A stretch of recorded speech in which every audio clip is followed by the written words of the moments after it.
ایران کا بھی پلٹ کر خطے میں امریکی تنصیبات پر وار، 3 ملکوں میں امریکی تنصیبات پر حملے، پاسداران انقلاب کا بحرین اور کویت میں امریکی فوجی اڈوں کو نشانہ بنانے کا دعویٰ، شیخ عیسیٰ ایئر بیس اور علی السالم ایئر بیس پر امریکی عسکری سائٹس کو نقصان پہنچا، اردن کے شہر الازرق بھی امریکہ کے دھماکوں کی زد میں، خلیج میں موجود امریکی بحری جہاز پر بھی کروز میزائل داغے گئے، پاسداران انقلاب کا کہنا ہے حملے دہرائے گئے تو مزید حیران کن جواب دیا جائے گا۔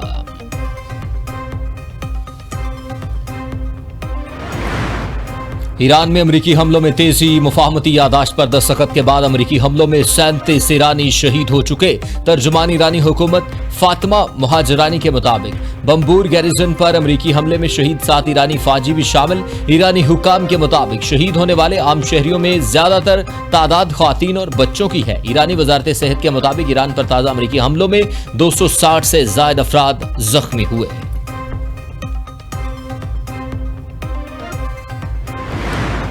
ایران نے شہری مقامات پر امریکی حملے جنگی جرائم قرار دے دیے۔ اقوام متحدہ میں ایرانی مندوب امیر سعد ایروانی کا سیکرٹری جنرل اقوام متحدہ کو خط، کہا امریکہ نے مفاہمتی یادداشت پر عمل درآمد سے انکار کیا، امریکہ کی جانب سے MOU کی 42 خلاف ورزیوں کے ثبوت موجود ہیں، امریکی اقدامات نے علاقائی استحکام اور عالمی امن کو خطرے میں ڈال دیا ہے۔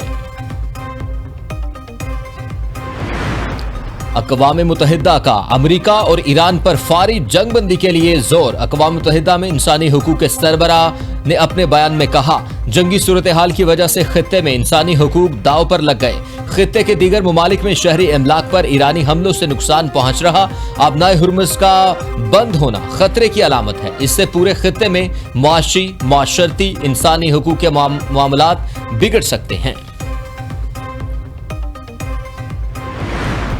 معاہدہ نہ کیا تو ایران کے بجلی گھر اور پل تباہ کر دیں گے، امریکی صدر کی ایک اور دھمکی، ایران پر حملوں میں پہل کا الزام لگا دیا گیا، ایرانیوں کا مشکل لوگ قرار دینا بھی ناجائز ہے، کہا ایران پر حملے تب تک جاری رہیں گے جب تک نہ کہہ دوں کہ بس بہت ہو گیا۔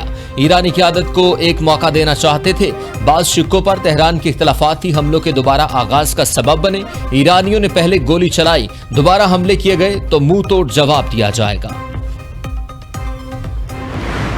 ایران کی سرزمین کے ہر حصے کا دفاع پوری قوت سے کیا جائے گا، امریکی صدر کی دھمکی پر ایرانی صدر کا رد عمل سامنے آ گیا۔ صدر مسعود پزشکیان کہتے ہیں ایران کو دباؤ یا دھمکیوں سے جھکایا نہیں جا سکتا، اگر جنگی مقاصد حاصل ہو چکے تو پھر مسلسل دھمکیوں کی ضرورت کیوں پیش آ رہی ہے؟ ایران کو تقسیم کرنے کے خواب دیکھنے والوں کے اپنے نتائج پر نظر ڈالنی چاہیے۔ سعودی کابینہ کا ایران امریکہ بڑھتی کشیدگی پر تشویش کا اظہار، سعودی ولی عہد شہزادہ محمد بن سلمان کی زیر صدارت کابینہ اجلاس، سعودی کابینہ نے ایران کی جانب سے خلیجی ممالک پر حملوں کی مذمت کی، آبنائے ہرمز میں اماراتی تجارتی جہازوں کو نشانہ بنائے جانے کی بھی مذمت۔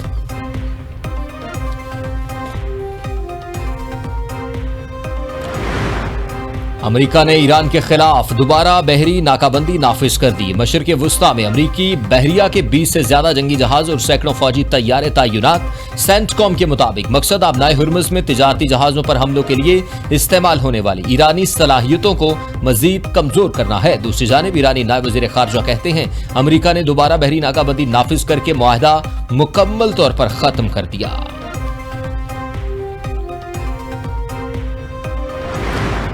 امریکہ اور اردن کے وزرائے خارجہ کی ملاقات، دونوں رہنماؤں کے درمیان خطے میں جاری کشیدگی پر گفتگو ہوئی، کشیدگی کے خاتمے کی کوششوں پر تبادلہ خیال، دونوں وزرائے خارجہ نے اردن اور امریکہ کے درمیان شراکت داری مزید مضبوط بنانے کے عزم کا اعادہ کیا۔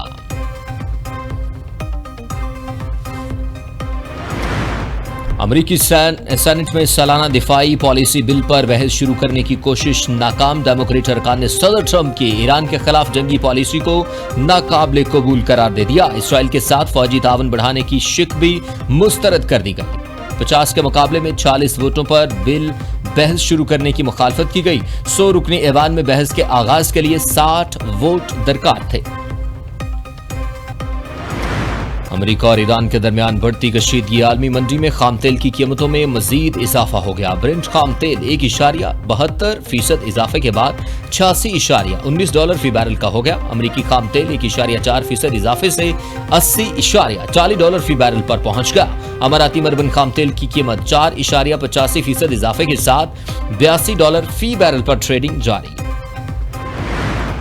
چین ہمارا انتہائی قابل اعتماد دوست ہے۔ چین کے ساتھ پاکستانی ایگریکلچر ریسرچ کونسل کی ٹرانسفارمیشن بارے بات چیت چل رہی ہے۔ لائیو سٹاک کی ترقی کے لیے وفاق اور صوبوں کو مل کر کام کرنا ہوگا۔ وزیر اعظم شہباز شریف کا سیمینار سے خطاب، کہا زراعت اور لائیو سٹاک میں بھرپور کام کیا جائے تو ایک سال میں معیشت بہتر ہو سکتی ہے۔ لائیو سٹاک کا شعبہ غذائی تحفظ کے حوالے سے انتہائی اہمیت کا حامل ہے۔ جدید ٹیکنالوجی کی عدم دستیابی، ہم خطے میں لائیو سٹاک کے شعبے میں پیچھے رہ گئے ہیں۔ ملکی لائیو سٹاک کے شعبے میں بے پناہ صلاحیتیں موجود ہیں۔ وفاقی وزیر داخلہ کا بلوچستان میں مزید 3 دہشت گردوں کو ہلاک کرنے پر سیکیورٹی فورسز کو خراج تحسین۔ محسن نقوی نے کہا سیکیورٹی فورسز بلوچستان سے دہشت گردی کے ناسور کے مکمل خاتمے کے لیے پرعزم ہے۔ فتنہ ہندوستان کے دہشت گردوں کے خلاف آپریشن کامیابی سے جاری ہے۔ امن کے دشمن کسی رائد کے مستحق نہیں۔ سیکیورٹی فورسز کے بہادر جوان قوم کا فخر ہیں۔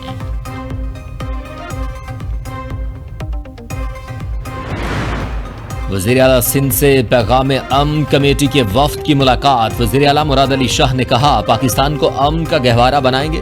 چیئرمین پاکستان علماء کونسل مولانا طاہر اشرفی پریس کانفرنس کے دوران آبدیدہ ہو گئے۔ کہا سیکیورٹی فورسز کے جوان تنخواہ کے لیے سرحدوں کی حفاظت نہیں کر رہے، کسی کو شہداء کی توہین کرنے کی اجازت نہیں دیں گے۔ افواج پاکستان پر ہمیں فخر ہے۔ علامہ راغب حسین نعیمی نے کہا امن قائم ہوگا تو معاشی ترقی میں اضافہ ہوگا۔ دیگر علماء کرام نے اپنے خیالات کا اظہار کرتے ہوئے کہا ملک کا امن پاک فوج سے جڑا ہے۔